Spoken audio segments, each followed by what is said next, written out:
തൃശൂർ വരന്തരപ്പിള്ളിയിൽ യുവതി കൊല്ലപ്പെട്ട സംഭവത്തിൽ കുറ്റം സമ്മതിച്ച പ്രതി. ദിവ്യയെ കൊലപ്പെടുത്തിയത് കഴുത്തിൽ കയർ മുറുക്കിയെന്ന് ഭർത്താവ് കുഞ്ഞുമോൻ പോലീസിനോട് പറഞ്ഞു. പോസ്റ്റ്മോർട്ടം റിപ്പോർട്ട് അടിസ്ഥാനമാക്കിയുള്ള ചോദ്യം ചെയ്യലിലാണ് പ്രതി കുറ്റം സമ്മതിച്ചത്.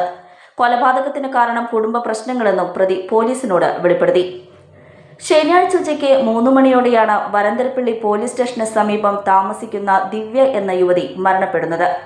ദിവ്യയ്ക്ക് നെഞ്ചുവേദനയുണ്ടായി മരണപ്പെട്ടു എന്നാണ് ഭർത്താവ് കുഞ്ഞുമോൻ അയൽവാസികളെയും ബന്ധുക്കളെയും അറിയിച്ചത്.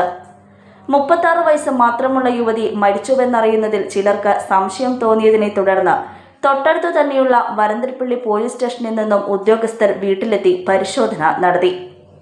ചില സംശയങ്ങൾ തോന്നിയതോടെ ഉന്നത ഉദ്യോഗസ്ഥരെ അറിയിച്ചു. ഫോറൻസിക് വിദഗ്ധരും പോലീസ് എത്തി മൃതദേഹം പരിശോധിച്ചതോടെയാണ് സംശയങ്ങൾ ബലപ്പെട്ടത്. തുടർന്ന് കുഞ്ഞുമോനെ പോലീസ് കസ്റ്റഡിയിലെടുത്തു. ആദ്യഘട്ട ചോദ്യം ചെയ്യലിൽ കുടുംബ പ്രശ്നങ്ങളെ തുടർന്നാണ് യുവതിയെ കഴുത്ത് ഞെരിച്ച് കൊലപ്പെടുത്തിയതെന്ന് പ്രതി സമ്മതിച്ചിരുന്നു. പിന്നാലെ ഇയാൾ വീണ്ടും മൊഴി മാറ്റി. മറ്റൊരു യുവാവുമായി സൗഹൃദം ഉണ്ടായിരുന്നു എന്നും ഇത് ചൊല്ലിയുള്ള തർക്കങ്ങളാണ് കൊലപാതകത്തിനിടയാക്കിയതെന്നും പ്രതി ഉദ്യോഗസ്ഥരോട് പറഞ്ഞു. ഫോറൻസിക് പരിശോധനകൾ പൂർത്തിയാക്കി ദിവ്യയുടെ മൃതദേഹം തൃശൂർ മെഡിക്കൽ കോളേജ് പോസ്റ്റ്മോർട്ടത്തിന് അയച്ചതിലൂടെ കഴുത്തുമുറുക്കിയുള്ള കൊലപാതകം സ്ഥിരീകരിക്കപ്പെട്ടു.